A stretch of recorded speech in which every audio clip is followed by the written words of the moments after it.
Hello दोस्तों, CHP interview channel में आपका स्वागत है। दोस्तों, मेरे चैनल में आप आए जितने भी मेरे मैकेनिकल टीम है सभी को तहे दिल से नमस्कार।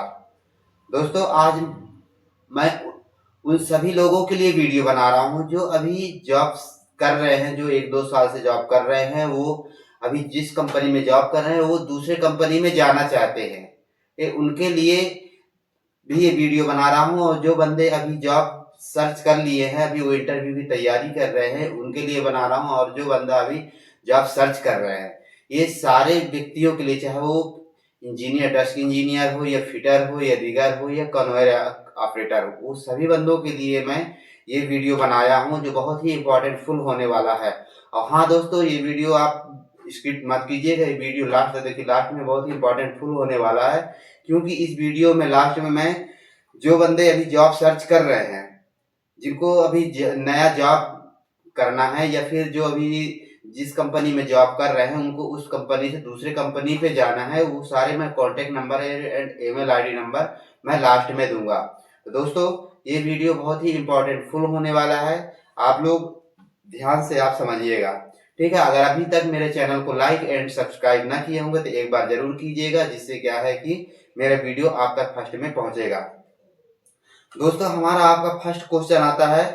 अगर आप इंटरव्यू देने जाते हैं, आपका इंटरव्यू लेने वाला फर्स्ट क्वेश्चन आपसे यही करेगा कि अबाउट योर सेल्फ, आप अपने बारे में बताइए। तो दोस्तों, आप जहां जॉब करते थे, जिस जगह से हैं, आपका क्या क्वालिफिकेशन है, ये सारी चीज आप डिस्कशन कर सकते हैं या इंटरव्यू वाले से पूछ सकते हैं। हो सकता है इसमें आपसे कोई क्रॉस क्वेश्चन भी कर सकते हैं, तो उस क्रॉस क्वेश्चन को आप बराबर बता सकते हैं। क्योंकि दोस्तों, मेरे को अभी 8 से 10 साल हो गया है, मैं कई कंपनियों में जॉब भी कर चुका हूँ, मैं कई तरह का इंटरव्यू फेस भी कर चुका हूँ। मेरे से अक्सर ये इंटरव्यू जो क्वेश्चन मैं आपको बताने जा रहा हूँ, इसके आंसर बताने जा रहा हूँ, ये मेरे साथ पर्सनली इंटरव्यू में पूछा गया है, जो आपसे भी कर सकते हैं। तो दोस्तों, इस क्वेश्चन ध्यान दीजिएगा, ठीक है। इसके बाद आपका अगला क्वेश्चन आता है वर्क वर्क एक्सपीरियंस।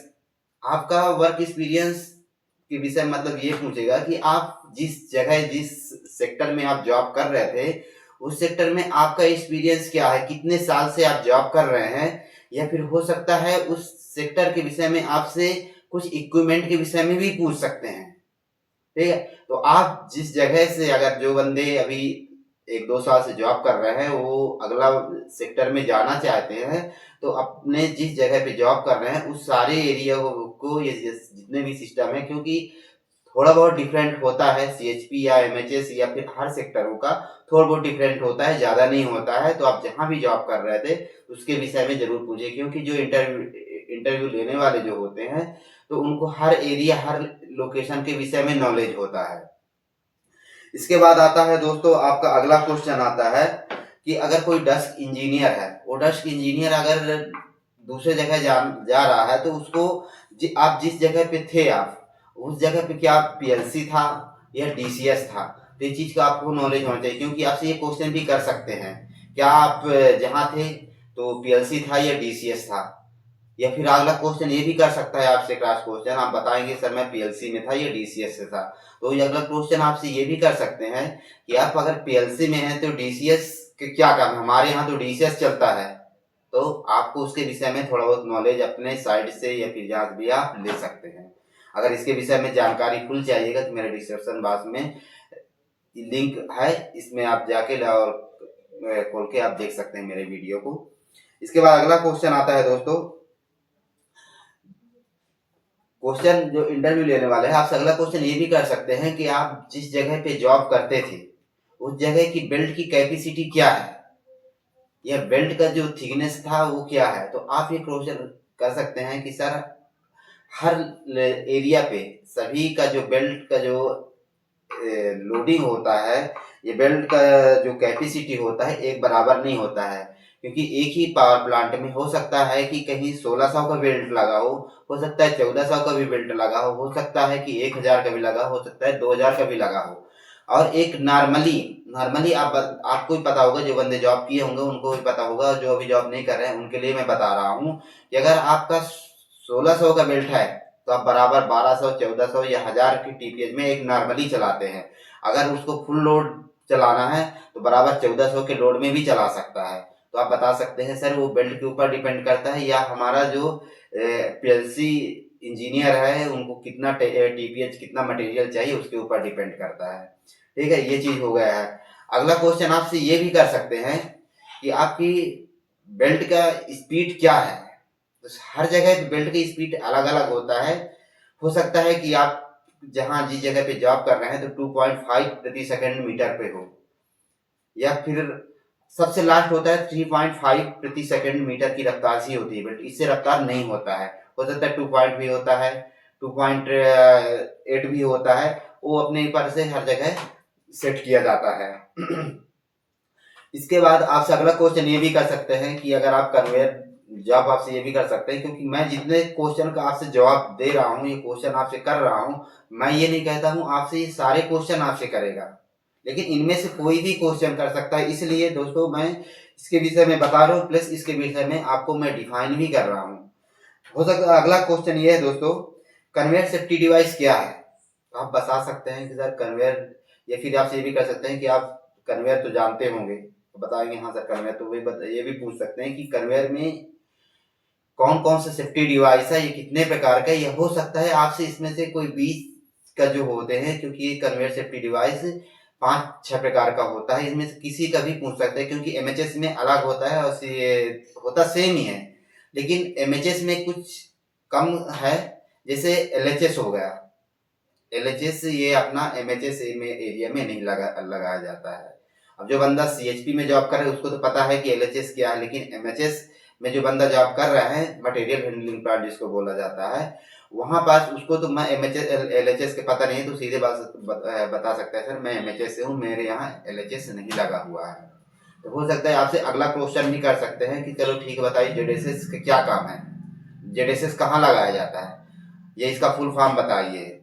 ये फिर आपसे क्रॉस क्वेश्चन ये भी कर सकते हैं कि जीरो स्वे स्विच कहाँ लगता है, इसका क्या काम है। तो आपको बराबर समझ जाना कि जेडेसिस का ही फुल फॉर्म होता है जीरो स्वे स्विच। तो जितने भी इसमें सेफ्टी डिवाइस होते हैं दोस्तों, इन सबके विषय में शॉर्टकट फुल फॉर्म इसका पूरा आपको नाम पता होना चाहिए। हो सकता है आपसे डायरेक्ट या इनडायरेक्ट रूप से पूछ सकता है आपसे। चलो दोस्तों हम बताते हैं जेडेसिस टेल में लगाया जाता है, या हो सकता है कि टेकअप टेल बेल्ट पुल्ली होता है वहां लगाया जा सकता है। आप ही जो जो बंदे जॉब कर रहे हैं यही बोलेंगे, तो आपसे इंटरव्यू जो लेने वाले होते हैं ये भी कर सकते हैं क्यों हेड में क्यों नहीं लगाया जा सकता है। तो आप ये बोल सकते हैं सर लगाया जा सकता है।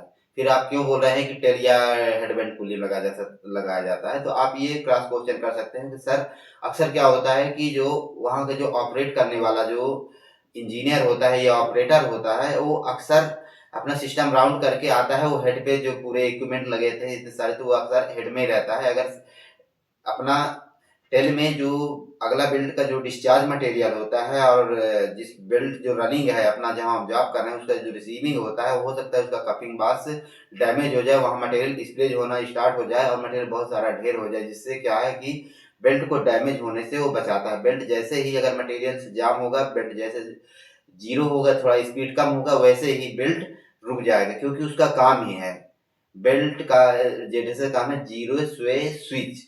जीरो स्वे स्विच मतलब जैसे एक आप लिमिट में बेल्ट जेनेसिस को सेट कर दिया जाता है, जैसे एक लिमिट से जैसे वो कम स्पीड होगा बेल्ट अपने आप वो ट्रिप हो जाता है। इसके बाद आपसे क्रॉस क्वेश्चन हो भी सकता है कि सीबीएस कहाँ लगाया जा सकता है, एलएचएस कहाँ लगाया जाता है, अपना इमरजेंसी पुश बटन कहाँ लगाया जाता है। ये सारा इमरजेंसी पुश बटन आपको पता होगा।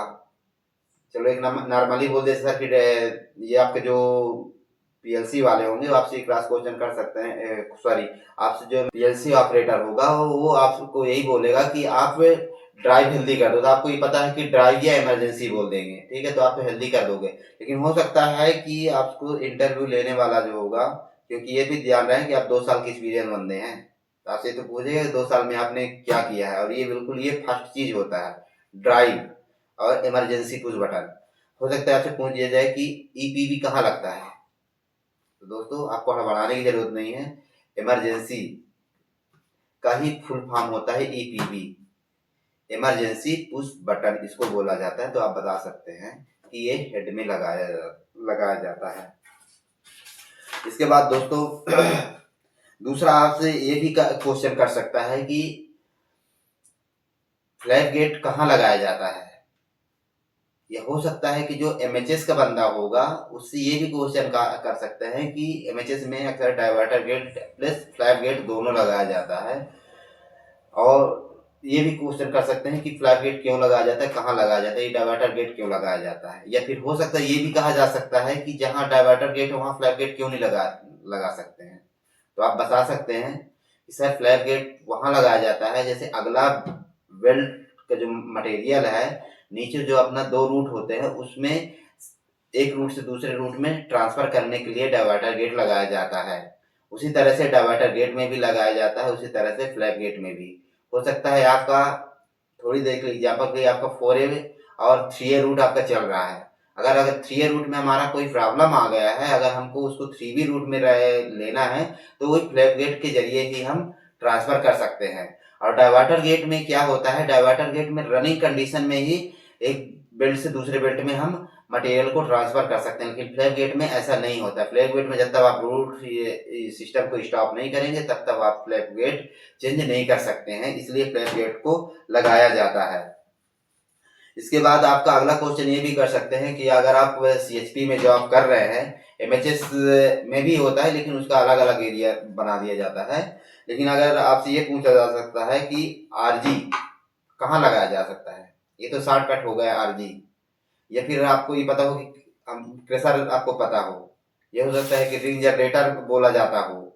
तो आप इस चीज के लिए क्लियर हो जाइए, क्योंकि आरजी भी वही चीज है, क्रेशर भी वही चीज है, रिंग जनरेटर भी वही चीज है। रिंग जनरेटर इसका फुल फॉर्म होता है। तो आप ये भी क्वेश्चन कर सकते हैं कि रिंग जनरेटर क्यों लगाया जाता है। तो आप बराबर बता सकते हैं कि सिर्फ रिंग जनरेटर इसलिए लगाया जाता है क्योंकि जो अनट्रेस्ड मटेरियल होता है उसको जितना भी बंकर में जितना का मटेरियल चाहिए उस हिसाब से उसको सेट किया जाता है और उस हिसाब से क्रेशर में मटेरियल को क्रश करके और बंकर भेजा जाता है, इसलिए क्रेशर लगाया जाता है, या आरजी लगाया जाता है, या रिंग जनरेटर लगाया जाता है। ये चीज आपको क्लियर हो गया होगा। इसके बाद आपसे ये भी अगला क्वेश्चन कर सकते हैं कि बेल्ट वाइब्रो फिटर या बीजीएफ कहाँ लगाया जाता है, क्यों लगाया जाता है, या सीएचपी में अगर ना लगाए तो इससे क्या प्रॉब्लम होगा।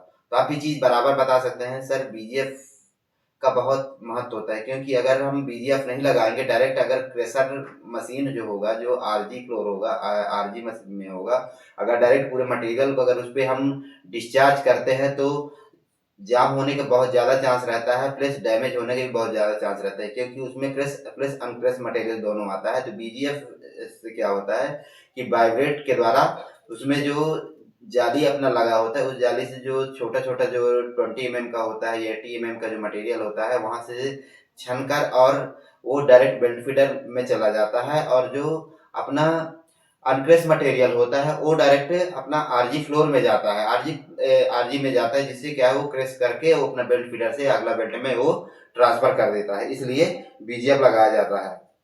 अगला क्वेश्चन ये भी कर सकते हैं कि डी सिस्टम क्यों लगाया जाता है, क्या एमएचएस या सीएचपी में नहीं लगाया जा एमएचएस में ही लगाया जा सकता है या सीएचपी में ही। तो ऐसा कोई बात नहीं है दोस्तों, डी सिस्टम हर जगह लगाया जा सकता है, लगाया जाता है, चाहे एमएचएस में हो या कोल हैंडलिंग प्लांट हो, सभी जगह लगाया जा सकता है। ये चीज आपसे अगर पूछ सकते हैं डी सिस्टम, अगर ये भी कहा जा सकता है कि डी सिस्टम क्यों लगाया जाता है, डी सिस्टम आप बराबर ये बता सकते हैं कि सर डी सिस्टम इसलिए लगाया जाता है जो अपना जहाँ जॉब सर्चिवल एरिया तो है, जहाँ जॉब करते हैं अपने बंदे वहां पर डस्ट उड़ता है, तो उस डस्ट को डी सिस्टम के द्वारा आरडी फैन जो लगा होता है आरडी फैन के द्वारा डस्ट को पूरा खींच कर और अपना वो हापर में स्टॉक कर देता है। इसका डी सिस्टम का मेन काम यही होता है, जो ऊपर जो फ्लोरों में डस्ट उड़ रहा है उसको खींचता है। अगर ये बोलेगा, अगर अगला क्वेश्चन ये भी कर सकते हैं कि आप तो डी सिस्टम तो जानते होंगे, आपके यहाँ भी डी सिस्टम लगा होगा, अगर हापर में जो आरडी फैन के द्वारा जो मटेरियल को स्टॉक किया है और हापर में अगर उस मटेरियल को कैसे हम डिस्चार्ज करते हैं, कैसे खाली किया जाता है। तो आप ये बता सकते हैं कि सर अपना हापर में जो आरएवी एक मोटर होता है, आरएवी के द्वारा आरएवी मोटर के सहायता से अपना स्क्रू कन्वेयर में ट्रांसफर करते हैं। स्क्रू कन्वेयर से ट्रांसफर करके अपना बेल्ट जो चल रहा है उसमें हम ट्रांसफर कर सकते हैं। ये मटेरियल को इसी तरह से इसका मटेरियल ट्रांसफर किया जाता है।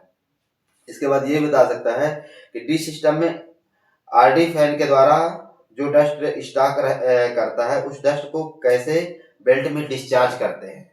आपसे अगर ये भी क्वेश्चन कर सकते हैं कि आरडी फैन जो आप जानते हैं, जो बंदे जॉब किए हुए हैं, जो बंदे जॉब नहीं किए हैं तो मेरे साइड में वीडियो में देख सकते हैं कि डी सिस्टम कैसा होता है, वो चीज़ आप देख रहे हैं। क्योंकि जो आरडी मोटर होता है वो डस्ट को स्टॉक करता है, स्टॉक करने के बाद वो अपना हापड़ में स्टॉक कर देता है। हापड़ में स्टॉक करने के बाद क्योंकि वो अगर वो खाली नहीं करेंगे, क्योंकि मशीनों द्वारा वो कंटिन्यू रनिंग रहता है, वो कंटिन्यू चलता रहता है, खाली होता रहता है। अगर उसको खाली नहीं करेंगे तो फुल हो जाएगा और फिर अपना चोक हो जाएगा।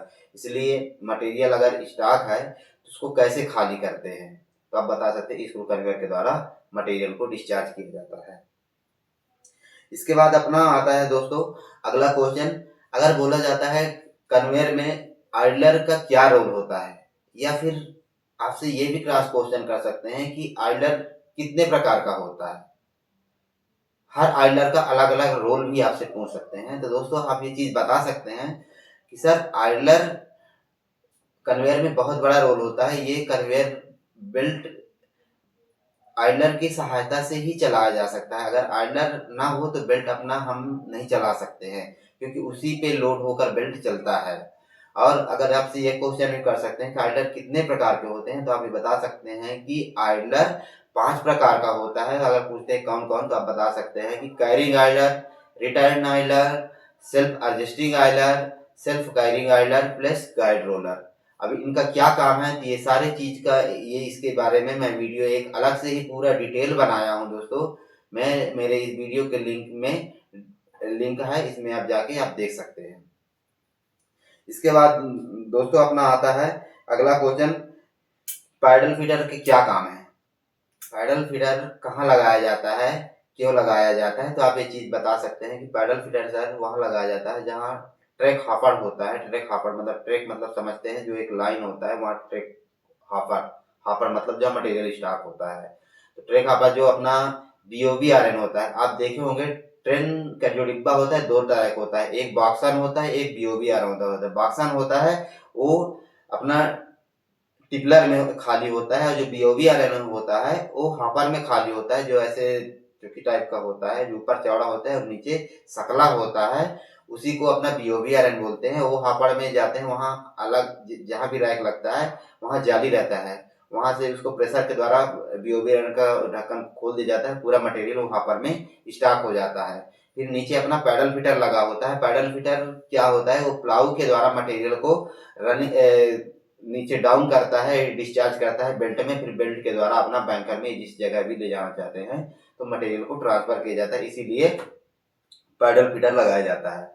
फिर अगला क्वेश्चन अपना ये आता है कि टीटीआर क्या काम है, टीटीआर क्यों लगाया जाता है। तो दोस्तों टीटीआर एमएचएस में भी लगाया जाता है और अपना बंकर या सीएचपी में लगाया जाता है, लेकिन सीएचपी में जो बंकर होता है वहां पास लगाया जाता है। जो अपना बेल्ट से जो मटेरियल जाता है, जिस बंकर में हमको मटेरियल लेना है उसी बंकर में टीटीआर के द्वारा हम मटेरियल को बंकर में डिस्चार्ज करते हैं, इसलिए टीटीआर लगाया जाता है। और एमएचएस एरिया में क्या होता है, उसको फिक्स होता है, एक दो जगह पे कर दिया जाता है, जहाँ नीचे अपना काफी बड़ा एरिया हाल होता है, वहाँ जो रॉ मटेरियल जो अपना आउटपुट मटेरियल होता है, जो कच्चा जो जिससे मटेरियल तैयार हो जाता है, फिर उस मटेरियल को ट्रांसफर करके स्टॉक करते हैं, फिर बाहर ले जाते हैं, तो टीटीआर द्वारा वो बेल्ट में वही पास आके स्टॉक हो जाता है।